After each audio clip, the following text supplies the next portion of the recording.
Hello, today we are talking about Esperanto, the language that was meant to be universal but ended up not working. I will explain why and how, and much more about the creator and the language itself. Part 1. Esperanto, the universal language. Esperanto was created by L.L. Zamenhof. We will talk about him and how he created Esperanto later. However, Esperanto has simple grammar and a phonetic writing system. What's a phonetic writing system? It's a language system where it's spelt as it is said and vice versa.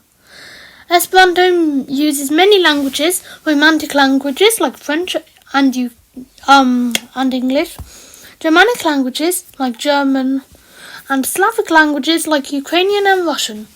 Esperanto has a fixed word order, which is object-verb order. The language itself has neutral culture. It has no cultural or national biases. This is important for later. Part 2. Esperanto. How do you speak the language?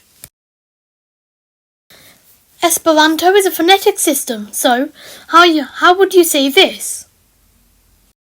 Correct. It's pronounced facile diri. However, it does get harder, like the phrase "Ct estar malfacilia." The end word malfacilia is quite hard to guess.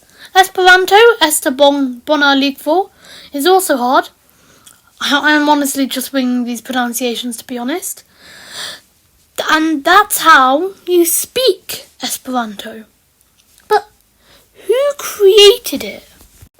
Part 3. Esperanto, the creator of the language. As I said earlier, L.L. Zamenhof was the creator of the language. He was a Polish-Jewish linguist and created the idea in the late 1800s.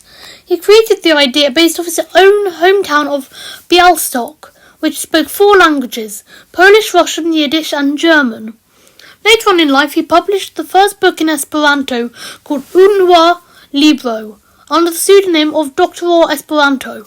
His visions were for everyone to speak Esperanto as a second language, and in 1905, in France, he held the first Esperanto Congress, and in the rest of his adult life supported Esperanto-speaking businesses and people. Part 4. Esperanto, the fallen language. So at the beginning of this video, why didn't I say Saluton, je me video peri Esperanto? Well, something happened after the first Esperanto Congress that would kind of be important. It was called World War I. After the Great War, nobody was really up to cooperating, and so Esperanto died in flames, right? Well, not particularly. Some more things happened after that. English started becoming a global language, crushing Esperanto's flame, and to carry on, back to my earlier point of the language has no cultural or national biases, is another bad thing. Your language holds your culture. It influences the thoughts and feelings we might have on a nation, and our own language has an influence on you. Like phrases and jokes, all are cultural and national. Without this binding thing, languages wouldn't work as well as it does. However, Esperanto does kind of still work, as 2 million people speak it worldwide. Part 5.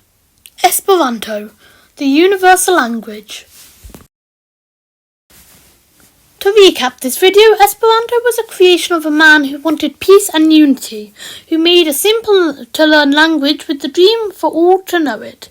It was brought down, however, by wars and culture. Well, that was the recap, but you didn't hear it from me. You heard it on the Grapevine, or, in Esperanto, Vi audis ĝin sur la vito. See you next time.